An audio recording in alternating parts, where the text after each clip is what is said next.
Vamos embora! Eu sou Gabriel Amaral, sou jornalista, sou tricolor e a gente está abrindo aqui mais um vídeo aqui do Raiz Tricolor.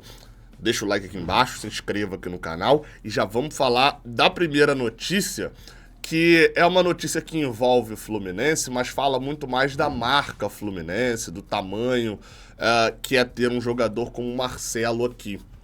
Eu sempre falei isso, cara, a gente às vezes perde a noção do tamanho que o Marcelo tem para o mundo. O Marcelo tá de férias, né? E esteve em Nova York, ele tá em Nova York agora, por sinal, o Marcelo, nas férias já foi Angra dos Reis, eu acho que ele tava, que foi onde viralizou aquele vídeo dele pulando, já foi pra Madrid, agora já tá em Nova York, e foi assistir um jogo do Brooklyn Nets em Nova York, né, contra o Miami Heat. E olha só que loucura, cara, ele até postou no Instagram dele, né, M12 in the house, né, o Marcelo está na casa. E até então, beleza, né? O Marcelo, né, vai sentar ali na primeira cadeira mesmo, e ele a esposa, enfim. E a gente tem esse tipo de coisa aqui, cara. Enfim, o Marcelo não só tirando foto, mas dando camisa para astros da NBA. Porque os caras olham pro Marcelo, não vou saber fazer uma comparação exata aqui com a NBA, mas os caras olham pro Marcelo, obviamente não como o Michael Jordan, né, do futebol, mas olham pro Marcelo como um jogador de muito destaque, um jogador muito vencedor, um jogador que tá entre os maiores da história do esporte que ele joga. E é um cara que teve destaque no Real Madrid, que é talvez o maior clube do mundo, provavelmente é o maior clube do mundo. E aí isso gera fotos como essa daqui, com a camisa do Fluminense sendo exposta para o mundo inteiro, gera, e aí só pra vocês entenderem o tamanho do Marcelo, né? Aqui, por exemplo, é o próprio perfil do Brooklyn Nets apresentando o Marcelo ali na casa, né? Enfim, ó, com toda a pompa que a circunstância mereceria. Enfim, então assim, querendo ou não, a gente tá falando aí de um cara que, pô, é destaque mundial. E esse cara, às vezes a galera se foca só demais num lateral esquerdo. O Fluminense com o Marcelo não contratou só um lateral esquerdo. Aqui, ó. Inclusive aqui o Jimmy Butler reconheceu ele e o próprio Jimmy Butler foi falar com o Marcelo ali. Não sei se era antes do jogo ou em um dos tempos ali, entre um dos tempos. Ou seja, a gente tá falando aqui, cara, de um cara que leva a marca Fluminense e que expõe isso pro mundo inteiro de uma maneira que a gente perde um pouco a noção. E aí, é claro, meu amigo, se fosse só por isso, o Fluminense contrataria o Zizal, lá que o Corinthians fica maluquice, né? Da China, e pronto, tem um chinês no Fluminense. E aí a China toda vai parar pra ver. A gente entraria nessa maluquice. E não é. Não é essa a lógica. A lógica parte muito mais de levar a marca e expandir com um jogador que chama atenção, mas também do Jimmy Butler olhar e falar: caraca, vocês foram campeões, né? Vocês ganharam um campeonato. Ele pode não fazer ideia do que é Libertadores, mas ele segue o Marcelo no Instagram e viu que o Marcelo tava levantando taça de novo, entendeu? Então tem ali esse fator também. Tá sendo vencedor. A gente não tá trazendo só um midiático. A gente tá trazendo um midiático que jogou bola. Eu precisaria pensar um pouco mais e tal, mas eu precisaria pensar ali um pouco mais pra poder garantir isso, mas Marcelo provavelmente é a maior contratação, assim, nesse combinado mídia e bola, né, que tá entregando, provavelmente do Ronaldo no Corinthians, porque o Ronaldo não entregou um título como a Libertadores pro Corinthians, mas jogou muita bola no período lá, principalmente em 2009, né, foi campeão da Copa do Brasil, sendo decisivo, até mais decisivo do que o Marcelo na Libertadores, e foi essa bomba midiática, até o Ronaldo até foi um jogador maior do que o Marcelo também, né, no chamariz todo. Então assim, a gente tem que ter a noção do que a gente tá vendo aqui. Outra notícia, agora a gente entra um pouquinho mais na seara de elenco atual e de contratação, mas é uma contratação que já tá no elenco, né? Olha aí, ó. Matéria do GE. Globo de que o Fluminense mantém um desejo de comprar mais 50% dos direitos econômicos do John Arias. E aí o Patriotas mira um lucro recorde. Segundo o Vitor Lessa, até um tempinho atrás, o John Arias receberia uma valorização salarial, inclusive para esse ano. O Fluminense está fazendo de tudo ali para que o John Arias não force uma saída para qualquer lugar e etc.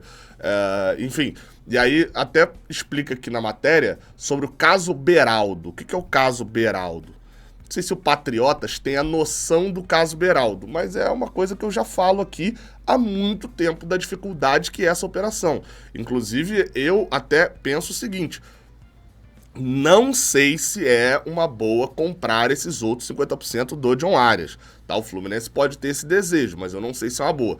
E vou explicar por quê, porque eu sei que tem muita gente que não me acompanha há muito tempo. A matéria aqui diz que o Fluminense segue com o desejo de adquirir a outra parte da porcentagem de um de seus principais destaques. Para quem não lembra, o Fluminense comprou 50% do John Arias e os outros 50% ficaram com Patriotas, lá na Colômbia. E aí, o desejo do Patriotas sonha com o caso Beraldo. O que é o caso Beraldo, tá? Para ilustrar com um caso recente, é uma situação parecida com a do Beraldo, vendido ao São Paulo, do São Paulo ao PSG. O São Paulo era dono de 60% do zagueiro e tentaram comprar os 20% que pertenciam ao 15 de Piracicaba. O clube do interior bateu o pé e, meses depois, lucrou 20 milhões de reais com a negociação. E, obviamente, a proposta do São Paulo pro Beraldo, eu não sei de quanto era, mas não chegava nem perto desses 20 milhões de reais por 20% do jogador.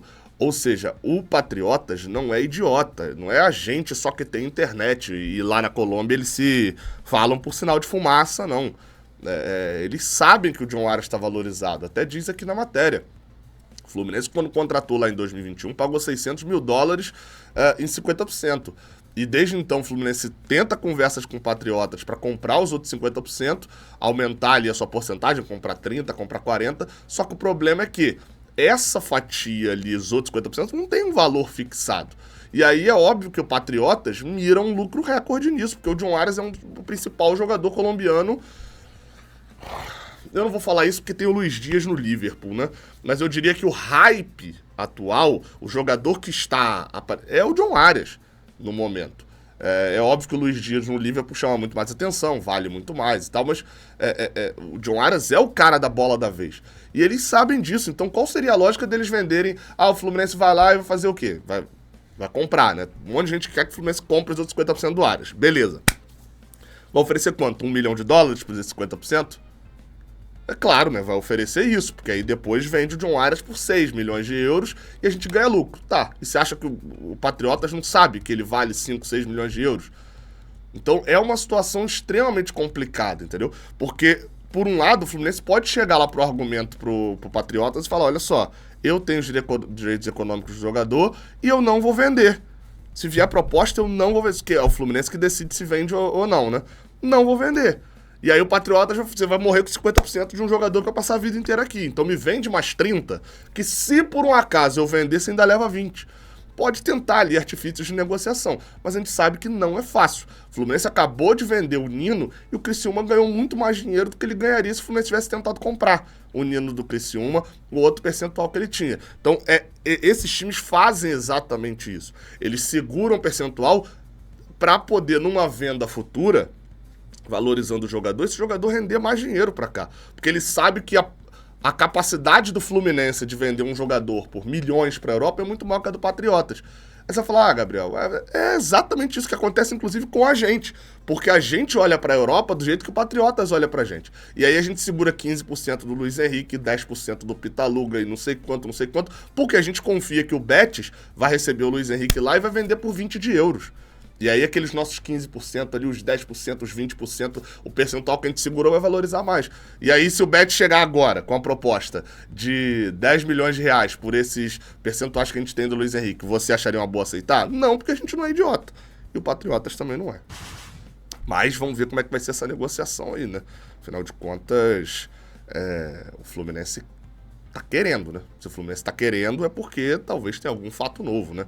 Às vezes tem aquelas coisas internas lá, né? Que a gente não sabe, do tipo, o presidente mudou e tal, enfim, e tá precisando de dinheiro agora, tá desesperado, pegou empréstimo, sei lá, entendeu? Às vezes essas funções que o Fluminense obviamente sabe mais do que a gente aqui, né? E pode estar influenciando. Seguinte, olha só, KTO.com você vai lá na KTO e vai utilizar o cupom JORNADA, KTO.com, o site é simples pra caramba, cara. KTO.com, o site, jornada é o cupom, beleza? Você vai lá e eu vou te explicar rapidinho aqui hoje o que é a malandrinha. Muita gente não sabe que existe a malandrinha, né? Aqui, ó, você vem aqui em esportes, ó, lá na KTO, se você usar o cupom JORNADA pra fazer o seu depósito, você ganha 20% de bônus, tá? De cara ali já. E a malandrinha, tá aqui, ó, malandrinha é um formato do tipo loteria. Você faz uma aposta de R$2, por exemplo, nessa daqui, que é a de Score 4. Você faz R$2 é a aposta. E você vai palpitar nos placares. Aqui, ó. Esse aqui já vai começar agora, dia 16, já é daqui a pouquinho. Por exemplo, Arábia Saudita e Oman. 2-1 Arábia Saudita. Wolverhampton contra o Brentford. 1-1. Juventus e Sassuolo. 2-0 Juventus. Mali e África do Sul. 1-1. Você vai apertar aqui no meio, que é para você confirmar o seu palpite, e vai fazer uma aposta de R$2, entendeu? R$2 só que custa. E você pode ganhar até 20 mil reais. Gabriel, por que até 20 mil? Porque é a mesma coisa de uma loteria. Então assim, se você acertar sozinho, você leva os 20 mil. Se você cravar os 4 placares e mais uma pessoa também cravar, você recebe 10 mil. Entendeu? É algo muito difícil de você acertar, por isso, se você acertar, a maior probabilidade de você levar o dinheiro todo. Tem esse formato aqui também, que é só para você escolher o vencedor da partida, que custa R$1, dá 100 mil de prêmio, mas são 13 jogos para você acertar, beleza? Vai lá na KTO, cupom JORNADA, KTO.com, usa o cupom JORNADA no seu primeiro depósito, 20% de bônus. Vamos falar de notícia agora relacionada a contratações, tá? A gente tem aqui, primeiro, 2 atualizações rápidas, tá? Uma sobre Terãs e uma sobre Gabriel Pires. As duas são do portal Trivela. Vamos lá. Reunião entre o Fluminense e o Pachuca por Davi Terãs está marcada para o meio dessa semana. Tá? Só restam alguns detalhes ali de pedidos que os mexicanos fizeram que o Fluminense deve aceitar. Ou seja, o Fluminense vai fazer uma compra do Terãs, tá? Então o Fluminense vai comprar o Davi Terãs e a negociação deve finalizar agora durante essa semana. O Fluminense vai ficar com uma parte dos direitos econômicos do Terãs e o mexicano fica com percentual. Olha aí, ó, o mexicano achando que a gente pode vender de repente, enfim. Outra que também chama a atenção, também do Trivela, é relacionado ao Gabriel Pires. A gente até falou ontem um pouquinho no Jornada, eu acabei não trazendo pra cá ontem porque, enfim, tava com o Murilo, não tinha como gravar ontem à noite. Mas o Fluminense já tá tudo certo com o Gabriel Pires. O jogador vai tentar rescindir de maneira amigável com o Benfica e chegaria em definitivo no Fluminense, com o Fluminense pagando as luvas ali só pra ele. Ou seja, não seria uma negociação de empréstimo como a gente esperava que fosse. A decisão entre o Benfica e o Gabriel Pires não deve ser ali uma trava para a negociação. É provável que o Benfica libere sem custos, porque o salário do Gabriel Pires é de 1 milhão de euros por ano. Para eles lá, livre de impostos. Ou seja, para eles é mais de 1 milhão de euros por ano. Então ele chegaria ao Fluminense de graça, entre aspas, né, só pagando as luvas ali a ele. Enfim, interessante ali, o bastidor, inclusive, que ele colocou é que o Gabriel Pires foi oferecido, né, ao Fluminense, e de pronto aprovado pelo Fernando Diniz. Né, enfim, já é monitorado ali pelo scout do Fluminense há muito tempo, e agora tá chegando aí ao Fluminense. Então, também a gente deve ser outra definição que a gente já deve finalizar agora durante essa semana, em breve, a gente já deve ter daquela, tipo assim, Gabriel Pires e Davi Terãs estão certos, só não estão assinados. Tá? Tem representante, inclusive, do Gabriel Pires lá em Lisboa para poder fechar esse negócio. E por último, outra também do Trivela, é de que o Fluminense definiu o perfil de um zagueiro para contratação, para substituir o Nino. Ou seja, o Antônio Carlos não é ali o substituto do Nino que chegaria para a posição. A ideia é ter um zagueiro canhoto, construtor e bom de jogo aéreo. Se o Fluminense também quiser um zagueiro que seja jovem, que valha muito e a gente consiga de graça, o Fluminense quer o zagueiro perfeito. Mas enfim, um zagueiro canhoto que saiba jogar com a bola no pé e que tenha boa bola aérea. Obviamente a gente tá falando de um zagueiro muito bom. Normalmente quando essas notícias assim, notícia de que o Fluminense tem interesse num jogador deste perfil, o scout do Fluminense já ofereceu 30 opções, 10 opções, 20 opções, ou talvez até o jogador já tenha sido oferecido ao Fluminense e o nome ainda não foi vazado.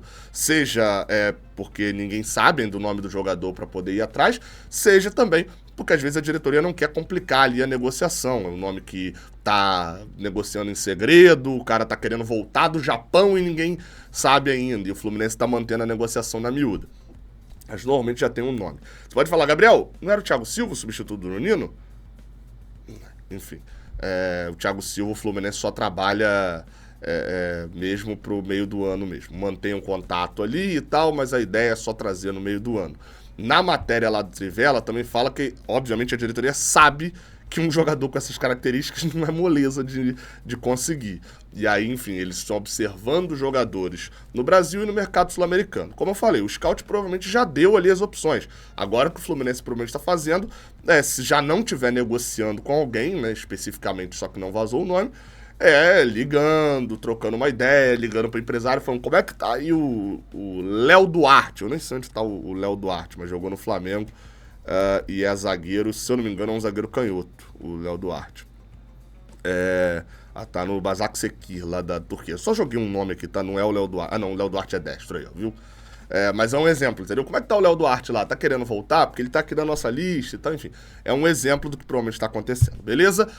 Deixa o like aqui embaixo, se inscreve aqui no canal, tamo junto. Tem muitas notícias, hein? Caramba, até a próxima, valeu!